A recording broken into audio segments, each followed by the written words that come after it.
இந்த வீடியோல நம்ம வந்துட்டு லா ஆஃப் அட்ராக்ஷன்ல நிறைய விஷயங்கள் நமக்கு தெரிஞ்சிட்டு இருக்கு. அதுல வந்துட்டு அந்த வரிசையில இன்னைக்கு நம்ம அஃபர்மேஷன்ஸ் பத்தி பார்க்க போறோம். சரிங்களா? இப்ப அஃபர்மேஷன்ஸ், ஆட்டோ சஜஷன்ஸ் அப்படின்னா என்ன? நம்ம வந்து அது எந்த அளவுக்கு பிராக்டிக்கலா யூஸ் பண்ண முடியும்? அதனால நம்ம மைண்ட்ல என்னென்ன மாற்றங்கள் வரும்?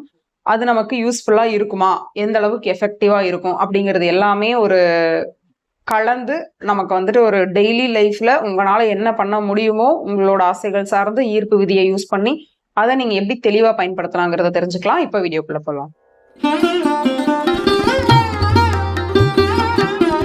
நமக்கு நம்ம வாழ்க்கையில நிறைய ஆசைகள் இருக்கும். அதை ஒரு விதத்துல வந்துட்டு நம்ம யூனிவர்ஸுக்கு தெரியப்படுத்திக்கிட்டு இருக்கோம். அந்த வரிசையில இன்னைக்கு நம்ம அஃபர்மேஷன்ஸ் மூலமா யூனிவர்ஸுக்கும் சரி நமக்கும் சரி அதை எப்படி வந்து புரிய வைக்கிறது, அதாவது யூனிவர்ஸுக்கு நீங்க சொல்லணும் அப்படின்னா முதல்ல நம்ம வந்து நம்மளோட ஆசையில கிளியரா இருக்கணும், ஒரு கிளாரிட்டி இருக்கணும். அதை வந்துட்டு இப்ப நம்ம அஃபர்மேஷன்ஸா மாத்துறோம் அப்படிங்கும்பொழுது அதுல இன்னும் கிளாரிட்டி ஜாஸ்தி இருக்கணும் இல்லையா? சோ அது எப்படி பண்றதுன்னா, இப்ப வந்துட்டு நீங்க ஒரு பணக்காரரா நான் இருக்கணும் அப்படின்னு நீங்க ஆசைப்படுறீங்கன்னு வைங்களேன். எடுத்த உடனே அதுக்கான அஃபர்மேஷன்ஸ் அப்படிங்கறத நீங்க கிரியேட் பண்ணாம முதல்ல பணத்தை பத்தி உங்களுக்கு என்னெல்லாம் தாட்ஸ் இருக்கு அப்படிங்கிறத நீங்க பார்க்கணும். இன்னொன்னு நான் சொல்லிடுறேன். இந்த மாதிரி ஆட்டோ சஜஷன்ஸ், அப்புறம் வந்துட்டு ஏதாவது ஒரு டெக்னிக் பயன்படுத்துறது, அஃபர்மேஷன்ஸ் கேட்கறது, எழுதுறது, கிராட்டிடியூட் எழுதுறது, கிராட்டிடியூட் ஜேர்னலிங் பண்றது இப்படின்னுட்டு உங்க லைஃபை ஒரு ரெகுலர் லைஃபா இல்லாம கொஞ்சம் லா ஆஃப் அட்ராக்ஷன் பக்கம் நீங்க திருப்பி வாழணும் அப்படின்னு நீங்க நினைக்கிறீங்கன்னா, யாரெல்லாம் நினைக்கிறீங்களோ அவங்களுக்கு மட்டும்தான் மாற்றம் அப்படிங்கிறது அவங்க லைஃப்ல கிடைக்கும். சரிங்களா? அதை விட்டுட்டு நான் எதுவுமே ரெடியா இல்லை, நான் வந்துட்டு இப்படியே தான் இருப்பேன், ஆனா எல்லாமே என்னை தேடி வரணும் அப்படின்னு நம்ம உட்காந்துட்டு இருந்தோம்னா உட்காந்துட்டே இருக்க வேண்டியதான். சோ நான் வந்துட்டு மெனக்கெடுறதுக்கு நான் ரொம்ப ஆரம்பத்துல இருந்து சொல்லிக்கிட்டு இருக்கேன். மெனக்கெடல் ஈர்ப்பு விதிங்கிற இடத்துல ஈக்குவல் டு மெனக்கெடல் இருந்தா மட்டும்தான் நம்ம செய்யற வேலைகளுக்கு உண்டான ஒரு ரிசல்ட் கிடைக்கும். சரிங்களா? சோ அகைன் நம்ம வந்துட்டு இப்ப அஃபர்மேஷன்ஸ்குள்ள போறோம் அப்படின்னா, இப்ப நமக்கு ஒரு இப்ப பணக்காரனா இருக்கணும் அப்படின்னு நீங்க நினைக்கிறீங்கன்னு வைங்களேன். பணம் சார்ந்து நிறைய ஒரு பாசிட்டிவான விஷயங்களை வந்துட்டு நீங்க மாத்தணும். இது வரைக்கும் நமக்கு உண்டான அந்த லிமிட்டிங் பிலீஃப்ஸ் இருந்திருக்கும். அது எல்லாமே நீங்க வந்து உங்க வாழ்க்கையில ஒரு டைம் ஒதுக்கணும். ஆரம்ப கட்டத்துல ஈர்ப்பு விதியை பத்தி நமக்கு தெரிஞ்சுக்கணும் அப்படின்னா நிறைய நேரங்களை வந்து அதுக்காக செலவு பண்ணி நம்ம கவனிக்கணும், மத்தவங்க சொல்றதை கேட்டுக்கணும். யாரெல்லாம் என்னெல்லாம் சொல்றாங்க எல்லாத்தையும் கேட்டுட்டு உங்களுக்கு எது சரியா இருக்கு அப்படிங்கிறத அதை நீங்க ஃபாலோ பண்ணணும். எல்லாரும் ஒன்னொன்னு சொல்றாங்கிறதுக்காக எல்லாத்தையும் நான் ஃபாலோ பண்றேன்னு சொல்லிட்டு நம்ம லைஃப்ல டைமையும் வேஸ்ட் பண்ணக்கூடாது. வாழ்றதை விட்டுட்டு நம்மளோட வேலைகளை விட்டுட்டு ஈர்ப்பு விதிக்குன்னு சொல்லி ஓவராவும் நீங்க டைம் வேஸ்ட் பண்ணக்கூடாதுங்க. இப்போ பணம் சார்ந்து நீங்க நிறைய பாசிட்டிவ் அஃபர்மேஷன்ஸ் காமனா ஜென்ரலா கேக்குறீங்க. சரிங்களா? இப்ப யூடியூப்ல காமனா வரும் இல்லையா? அந்த மாதிரி ஒரு பொதுவான அஃபர்மேஷன்ஸ் கேட்டுட்டு இருக்கீங்கன்னு வைங்க. இப்போ அதை கேட்டு முடிச்சுட்டீங்க. கேட்டு முடிக்கிறதுனா என்னன்னா, மினிமம் ஒரு 6 to 1 year இல்லையா, ஒரு 3 to 6 months வந்து நீங்க தொடர்ந்து அந்த அஃபர்மேஷன்ஸை கேட்டுட்டே இருக்கணும். ஏன்னா நம்மளோட ஆழ்மன பதிவுகள்ல சீக்கிரமா ஒரு விஷயத்த வந்து மாத்த முடியுமான்னு கேட்டா கண்டிப்பா மாத்த முடியாதுன்னு இல்லை, ஆனா ரொம்ப அது கஷ்டம். ஏன்னா நம்மளோட சப்கான்சியஸ்ல ஒரு பணம் சார்ந்தோ இல்ல ஒரு உறவுகள் சார்ந்து இல்ல ஒரு வீடோ ஒரு வேலை ஒரு பிசினஸ் சார்ந்து நிறைய நெகட்டிவான எண்ணங்கள் நம்ம அறியாம குப்பை தொட்டியில குப்பையை போடுற மாதிரி போட்டு வச்சிருப்போம். அதெல்லாம் கண்டுபிடிச்சு களை எடுக்கிற வேலை தான் நம்ம முதல்ல பார்க்கணும். அதையெல்லாம் பண்ணி முடிச்சுட்டு அதுக்கப்புறமா நீங்க அந்த அஃபர்மேஷன்ஸ் எல்லாம் கேட்க ஆரம்பிக்கிறீங்கன்னு வைங்களேன். நான் ஆல்ரெடி ஒரு வீடியோல சொல்லியிருப்பேன். நீங்க வாக் பண்ணும்போது மார்னிங் நேரமா எந்திரிக்கிறீங்கன்னா ஒரு 1/2 hour வந்து இருக்கிற எல்லா அஃபர்மேஷன்ஸும் போட்டுட்டு நீங்க கேளுங்க அப்படின்னு ஆரம்பத்துல சொல்லியிருப்பேன், ஒரு ரொட்டீன் செட் பண்றதுக்கு. இப்ப அதுல இருந்து அடுத்த லெவல் நான் அந்த மாதிரிலாம் நல்லா கேட்டுட்டு தாங்க இருக்கேன். எனக்கு அடுத்த ஸ்டெப் என்ன பண்றது, இந்த அஃபர்மேஷன்ஸ் வச்சு வேற என்ன பண்ணலாம் அப்படின்னா, உங்களுக்கு என்ன தேவையோ அதை சார்ந்த அஃபர்மேஷன்ஸ் நீங்க நிறைய கேட்கணும். அது சார்ந்தே தான் உங்களோட எண்ணங்கள், உங்களோட அந்த த்ரூ அவுட் த டேல நீங்க இப்ப பணக்காரனா இருக்கணும்னு நினைக்கிறீங்கன்னா முதல்ல நம்ம மனசால பணக்காரனா இருக்கணும். சரிங்களா? இப்ப நீங்க மனதளவுல வந்துட்டு ஒரு ஸ்கேர்சிட்டி மைண்ட் செட்ல இருந்துட்டு சும்மா எழுதும்போது நான் பணக்காரனா இருக்கேன், நான் கோடீஸ்வரனா இருக்கேன், பிரபஞ்சத்துக்கு நன்றி, எனக்கு பிரபஞ்சம் வந்து 1 கோடி ரூபாய் கொடுத்துருச்சு, எனக்கு நான் கேட்ட கார் கொடுத்துருச்சு, எனக்கு ஒரு வீடு கொடுத்துருச்சு, இதெல்லாம் எழுதி நன்றி அப்படின்னா இதெல்லாம் வேலைக்கே ஆகாது.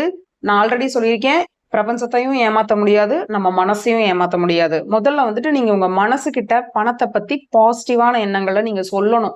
இல்லைன்னு வச்சுக்கோங்களேன், என்னடா இவன் இவ்வளவு நாள் ஒண்ணு சொல்லிட்டு இருந்தான் இப்ப வேற ஒண்ணு சொல்றான் அப்படின்ட்டு அது திருன்னு முழிச்சிட்டு இருக்கோம். சோ முதல்ல எடுத்த உடனே இது எவ்வளவு நாளுங்க போகும் அப்படின்னு கேட்டா இது ரொம்ப நாள் எடுக்கும். இது இவ்வளவு நாள் தான், இத்தனை நாள் தான், இத்தனை டேஸ், இவ்வளவு மந்த்ஸ் அப்படின்லாம் கிடையாது. இது கூடவே அசோசியேட் ஆகி நம்ம பல மாற்றங்களை நம்மளோட டே டு டே லைஃப்ல உங்களோட கேரக்டர்ல இருந்து உங்களோட பேச்சு, நீங்க யூஸ் பண்ற வார்த்தைகள், உங்களோட அந்த ஃபோக்கஸ் எல்லாத்தையுமே நீங்க ஓவராலா மாத்தும் பொழுது இந்த அஃபர்மேஷன்ஸும் உங்களுக்கு உதவும். ஸோ இப்ப வந்துட்டு நீங்க உங்க மனசுகிட்ட சொல்லிட்டீங்க, எனக்கு வந்து பணத்தை பத்தி நான் இப்படி எல்லாம் நினைக்கிறேன், இந்த மாதிரிலாம் இருக்குது. ஆல்ரெடி நமக்கு வந்து பணம் அப்படிங்கும்போது இந்த மாதிரி விஷயங்கள்லாம் நமக்கு கிடைச்சிருக்குது, இவங்க நமக்கு ஹெல்ப் பண்ணியிருக்காங்க, இவங்களுக்கு நம்ம ஹெல்ப் பண்ணியிருக்கோம். பணம்ங்கிற ஒரு விஷயம் இருந்தா மட்டும்தான் நம்மளால ஹாப்பியா வாழ முடியும். பணம் வச்சிருக்கவன் ரொம்ப நல்லவன், அவன் செல்ஃபிஷ் கிடையாது, அவனால நிறைய பேருக்கு ஹெல்ப் பண்ண முடியும். அந்த பணம்ங்கிற ஒரு விஷயம் தான் நம்மளோட டோட்டல் லைஃபையே வந்துட்டு மாத்துது அப்படின்ட்டு உங்களால முடிஞ்ச அளவுக்கு பணத்தை நீங்க எவ்வளவு லவ் பண்றீங்களோ அவ்வளோ லவ் உங்க மனசு கிட்ட சும்மா ஃப்ரீ டைம்ல சொல்லுங்க. அந்த ஃப்ரீ டைம் அப்படிங்கிறது எப்படி இருக்கலாம்னா ஒரு தூக்க நிலையா இருக்கலாம். அந்த தூக்க நிலைங்கிறது என்னங்க, ஆல்ஃபா ஸ்டேஜ். அஸ் யூஷுவல் எல்லாரும் சொல்ற மாதிரி ஒரு 10 நிமிஷம் உங்களுக்கு வாழ்க்கையில ஒரு நாள்ல காலையில இருந்து நைட்டுக்குள்ள ஒரு 10 நிமிஷம் நீங்க கண்டுபிடிக்கணும். சரிங்களா? அந்த மெனக்கெடலுங்கிற அந்த ஆக்ஷனுக்குள்ள வரீங்க இல்லையா, அந்த ப்ராசஸ்ல இந்த கண்டுபிடிக்கிறது இருக்கு. இப்ப எந்த டைம்ல நம்ம ஃப்ரீயா இருக்கோம், இப்ப டக்குன்னு நம்மளோட மனசுகிட்ட நீங்க உடனே கம்யூனிகேட் பண்ணணும். இப்ப யாராவது நம்ம ஃப்ரெண்ட்ஸ் கிட்டயோ இல்ல நம்ம யாரையாவது லவ் பண்றோம் அப்படின்னா கொஞ்சம் டைம் கிடைச்சாலும் அவங்களுக்கான நம்ம வந்து டைம் ஒதுக்கணும், அவங்களோட டைம் ஸ்பெண்ட் பண்ணணும் அப்படின்னு நம்ம காமனா நினைப்போம் இல்லையா, அந்த மாதிரி ஒரு கொஞ்சம் டைம் கிடைச்சாலும் அதை விட ஜாஸ்தி நம்ம மனசு கூட நம்ம டைம் ஸ்பெண்ட் பண்ணணும். சரிங்களா? கொஞ்ச நேரம் கிடைச்சதுனாலும் நீங்க உங்க ஆள் மனசுல உட்காந்துட்டு அப்படியே ஒன்றும் இல்லை, சும்மா கண்ண மூடி ரிலாக்ஸ்ட் ஆயிருங்க, அவ்வளவுதான். ரிலாக்ஸ் ஆயிட்டு அந்த கேஆஸ் எல்லாம் கொஞ்சம் குறையணும். உங்களோட அந்த கையமையா நம்மளோட தாட்ஸ் வந்து ஓடிக்கிட்டு இருக்கு இல்லையா, அதை அப்படியே கொஞ்சம் கொஞ்சமா கம்மி பண்ணிட்டு ஒரு 3 மினிட்ஸ் சும்மா ஒரு பிரீத் இன் பிரீத் அவுட் பண்ணிட்டு உங்களுக்கு பணத்தை பத்தி சும்மா நீங்க ஏதாவது ஒரு கடைக்கு போய் ஏதாவது பொருள் வாங்கியிருப்பீங்க, ஏதாவது பர்ச்சேஸ் பண்ணியிருப்பீங்க, யாருக்காவது கிஃப்ட் பண்ணியிருப்பீங்க, இப்படி பொருள் சார்ந்தும் பணம் சார்ந்தும் உங்களுக்கு என்னென்ன பாசிட்டிவிட்டி இருக்குது ஆல்ரெடி உங்க மைண்ட்லங்கிறத நீங்க ஞாபகப்படுத்தி உங்க மனசு கிட்ட ஒரு ப்ரூஃப் காட்டணும். பாத்தியா, பணத்தை வச்சு நம்ம இதை பண்ணியிருக்கோம், பாரு நம்ம பணத்தை வச்சு இதை பண்ணியிருக்கோம், அதை பண்ணியிருக்கோம், அப்படின்னு நான் இதை வாங்கியிருக்கேன், இதை நான் வாங்கும்பொழுது நான் இவ்வளவு ஹாப்பியா இருந்திருக்கேன், ஸோ பணத்தினால என்னால ஹாப்பியா இருக்க முடியுது, ஸோ அந்த பணம்ங்கிறது ரொம்ப அவசியமானது என்னோட லைஃப்ல அப்படின்னுட்டு நீங்க அந்த ப்ரூஃப்ஸ் நிறைய காட்டணும். இதெல்லாம் வந்துட்டு ஒரு விஷுவல்ல காட்டுறோம் நம்ம மனசுகிட்ட. ஓகே, அப்பதான் வந்து மனசு நம்பும், இவங்க ஏதோ பண்றாங்க, ஓகே பணத்தை வந்து இவங்க பாசிட்டிவா நினைக்கிறாங்க, ஆல்ரெடி இவங்களுக்கு ஒரு நல்ல விஷயங்கள்ல பணத்து மூலமா நடந்திருக்கு அப்படிங்கும் பொழுது அது பணத்தை பத்தி கொஞ்சம் பாசிட்டிவா நம்ப ஆரம்பிக்கும். ஓகேங்களா? இதுல அஃபர்மேஷன் அப்படிங்கிறது நீங்க பொதுவா கேட்டுட்டீங்க.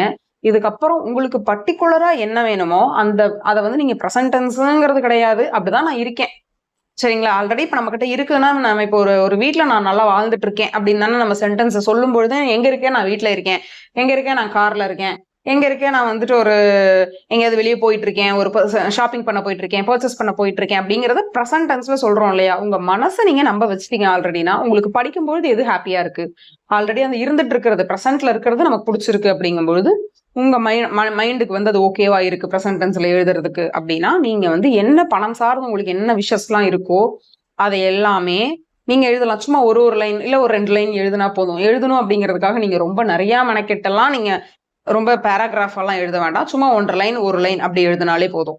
எப்போ நீங்க எதை எழுதினாலும் ஒரு டேட் போட்டு எழுத ஆரம்பிங்க.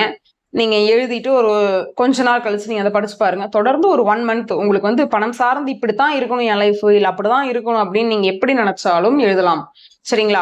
அதாவது அஃபர்மேஷன்ங்கிறது எப்படி எக்ஸாக்டா இருக்கணும்னா, நான் வந்துட்டு ஒரு பணக்காரனா இப்ப வாழ்ந்துட்டு இருக்கேன், இல்லைன்னா இப்படி கூட பண்ணலாம். ஆல்ரெடி நீங்க உங்க மனசுக்கு காமிச்சு கொடுத்தீங்க இல்லையா, அதையெல்லாம் கூட நீங்க இங்க எழுதலாம். நான் வந்து இந்த அன்னைக்கு இவரோட நான் வெளில போய் இதை வாங்கி கொடுத்தேன், இந்த அன்னைக்கு எனக்கு நான் இந்த பணம் வச்சு உங்களுக்கு நான் ஹெல்ப் பண்ணேன், இல்ல இன்னொருத்தர் வந்து எனக்கு ஹெல்ப் பண்ணாங்க அப்படிங்கறதையெல்லாம் நீங்க எழுதிட்டு கண்டினியூவா எழுதுங்க. டெய்லியும் புதுசா நீங்க எழுதணும். என்னெல்லாம் உங்களுக்கு பணம் சார்ந்து பாசிட்டிவா தோணுதோ அதெல்லாம் எழுதுங்க.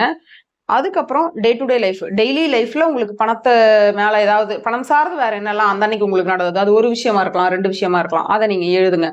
இப்படியே நீங்க கண்டினியூ பண்ணணும். ஒரு மினிமம் ஒரு 3 மந்த்ஸ் இப்படியே எழுத என்ன ஆகுதுன்னா நமக்கு அந்த ரைட்டிங் ப்ராக்டிஸ் வந்து நமக்கு ஒரு பெரிய சேஞ்ச் பணத்து மூலமா கொடுக்கும். ஏன்னா நிறைய விஷயங்கள் இருக்கு. அஃபர்மேஷன்ஸை நீங்க கேட்கவும் செய்யலாம், வாயை திறந்து சொல்லலாம், மனசுக்குள்ளேயும் சொல்லலாம், வாயால சொல்லலாம், இல்லையா நீங்களே உங்களோட வாய்ஸ்ல வந்து அந்த ரெக்கார்ட் பண்ணி அதை கேட்கலாம், இல்ல எழுதி படிச்சு பார்க்கலாம். இவ்வளோ பண்ணலாம். ஆனா உங்களுக்கு எது ஈஸியா இருக்கும் அப்படிங்கிறத நீங்க கொஞ்சம் பாத்துக்கோங்க. ஆனா என்னன்னா எழுதணும், மற்றபடி நம்ம வந்துட்டு இந்த டைப் பண்ணி வைக்கிறது, டைப் பண்ணி பிரிண்ட் எடுத்து வைக்கிறது அதெல்லாம் பண்ணாதீங்க. டிஜிட்டல்லாம் கிடையாது, கையால உட்காந்து எழுதுங்க. அது ஒரு நல்ல ப்ராக்டிஸா இருக்கும். கண்டிப்பா இந்த அஃபர்மேஷன்ஸ் அப்படிங்கிறது உங்களுக்கு யூஸ்ஃபுல்லா இருக்கும் நம்புறேன். தேங்க்யூ.